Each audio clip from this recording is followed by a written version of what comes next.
안녕하세요 여러분, 성공합시다. 우린 드디어 이제 10장에 왔어요.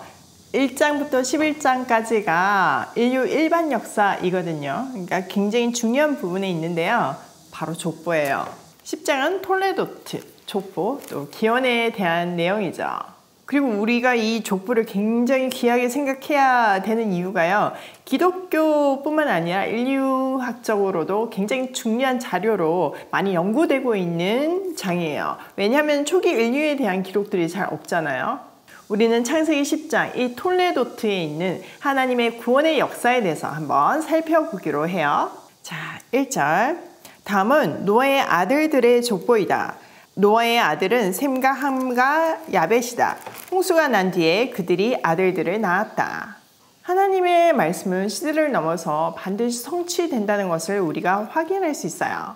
하나님께서 홍수 심판을 경험한 노아의 가족에게 생육하고 번성하고 땅에 충만하라는 축복의 명령을 주셨잖아요. 근데 그 명령이 성취되었음을 볼 수 있어요. 또 들어가기 전에 족보 용법에 대해서 한번 알아볼게요. 우리가 창세기 5장에서 한번 다뤘는데요. 혹시 기억나시나요? 족보가 성경에 등장할 때는 무슨 의미다?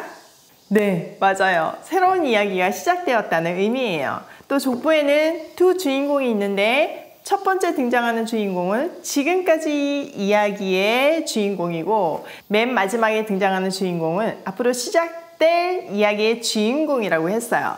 그리고 그 중간에 있는 나코는 이게 역사적 사실이라는 것을 얘기해주고 있고 또 중간에 설명이 들어가 있는 부분이 있죠. 이거는 이 사람이 중요하다는, 그것도 구원사적으로 중요하다는 의미가 담겨 있어요. 자, 그러면 우리가 족보 용법에 따라서 이 본문을 먼저 한번 그 공식대로 있나 한번 체크해 볼게요.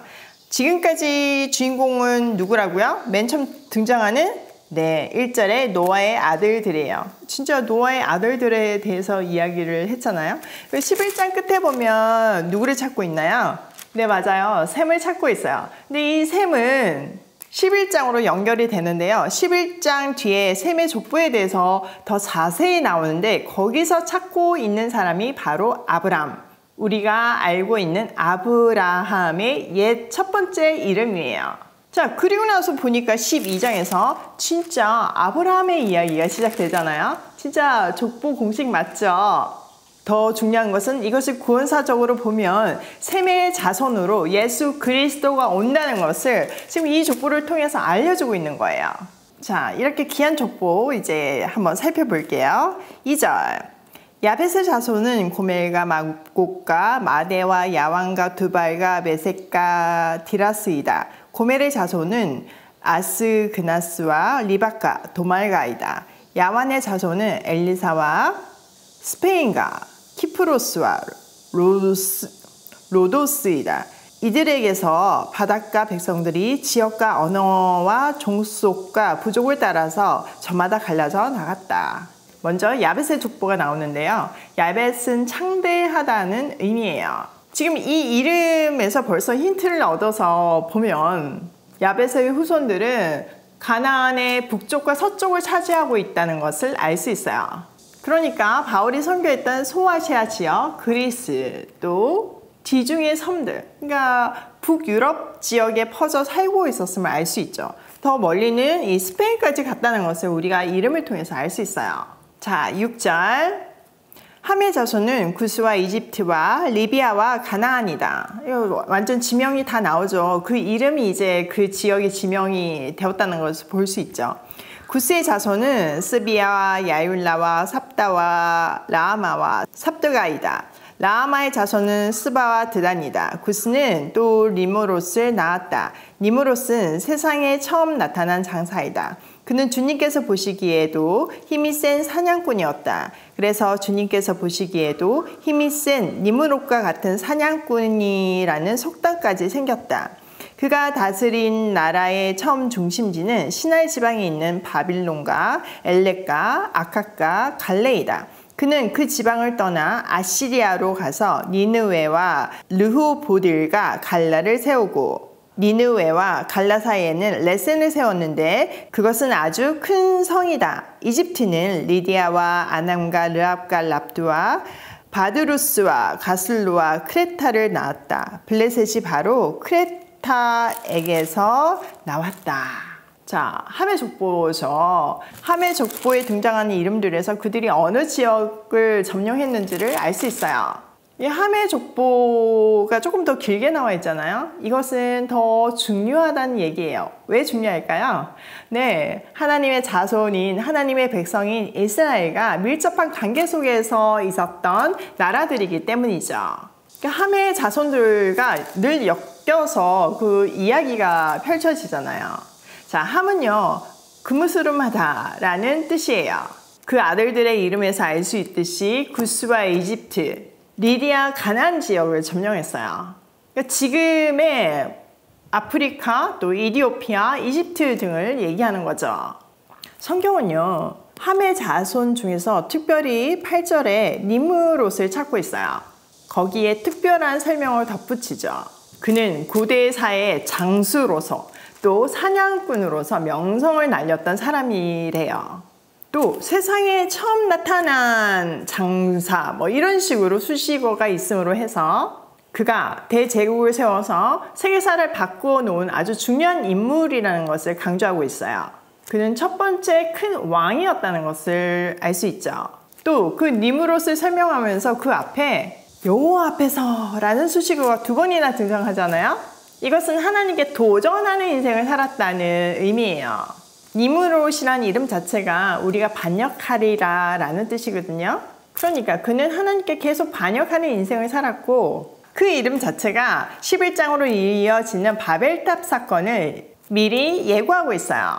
또 그의 왕국에 신할 평지와 바벨론이 포함되어 있죠. 그렇기 때문에 그가 바벨탑 사건을 쌓는데 주도한 인물이라는 것을 추정할 수 있어요. 그럴 가능성이 굉장히 큰 거죠. 또 역사 한참 뒤에 나오는 이스라엘을 정복한 바벨론에 보면요, 그 나라 왕들의 이름에는요 마루둑이라는 이름이 붙어져 있어요. 근데 이 마루둑이 바로 니므롯에서 파생한 단어예요. 힘의 원리로 시작되는 세상 왕의 시작이라고 볼 수 있는 거죠. 그리고 요한계시록에서도 보면 하나님을 대적하는 나라의 상징으로 바벨론이 등장하잖아요. 그러니까 하나님을 대적하는 그 나라의 시작이 바로 여기라는 것, 니므롯으로부터 시작되었다는 것, 함의 자손으로 시작되었다는 것을 알 수 있죠. 자, 15절. 가나안은 맏아들 시돈을 낳고 그 아래로 헷가, 여부스와 아모리와 기르가스와 히위와 알가와 신가, 아르바과 스말과 하맛을 낳았다. 그 뒤에 가나안족은 사방으로 퍼져 나갔다.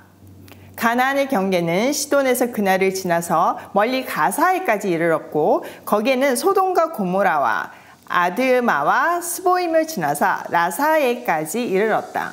드디어 우리가 좀 아는 지명들이 나왔어요. 바로 이스라엘을 대적했던 그런 나라 안에 있었던 지명들이죠. 그 시작이 여기에서부터 이 함의 자손으로부터 시작되었다는 것을 알려주고 있죠. 또 그들이 약속의 땅의 북쪽 경계선까지 퍼져 있었다는 것을 알 수 있어요. 또 여기에 흩어지다라는 단어는요, 수동형으로 되어 있어서 바벨탑 사건 이후에 강압적으로 흩어져 나갔음을 알 수 있어요. 자, 마지막으로 앞으로 이야기의 주인공 셈의 족보인데요. 한번 볼게요. 야벳의 형인 셈에게도 아들, 딸이 태어났다. 셈은 에벨의 모든 자손의 조상이다. 셈의 자손은 엘람과 아수르와 아르박과 룻과 아람이다. 아람의 자손은 우스와 훌과 게델과 마스이다. 아르박삿은 셀라를 낳고 셀라는 에벨을 낳았다. 에벨은 2 아들을 낳았는데 한 아들의 이름은 그의 시대에 세상이 나뉘었다고 해서 벨렉이라고 하였다. 벨렉의 아우 이름은 욕단이다. 욕단은 알모닥과 셀렙과 하살마윗과 예라와 하두람과 우살과 다글라와 오발과 아비마엘과 스바와 오빌과 하윌라와 요밥을 낳았다. 이 사람들이 모두 욕단의 자손이다.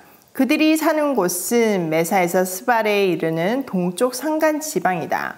이 사람들이 종족과 언어와 지역과 부족을 따라서 갈라져 나간 셈의 자손이다.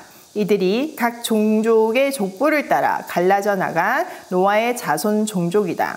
홍수가 난 뒤에 이 사람들에게서 여러 민족이 나와서 세상으로 퍼져나갔다. 자, 맨 마지막에 가장 중요한 셈의 족보가 나왔는데, 셈의 족보가 중요한 이유는 셈의 후손으로 아브라함이 오고 그의 후손으로 예수 그리스도가 오기 때문이에요.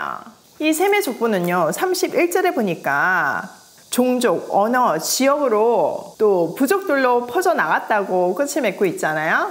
이것은 바벨탑 사건 뒤의 세상을 반영하고 있어요. 또 10장 족보의 마지막 결론이 32절인데 홍수 위에 노아의 후손들이 세상으로 퍼져나갔다는 결론으로 끝나고 있어요.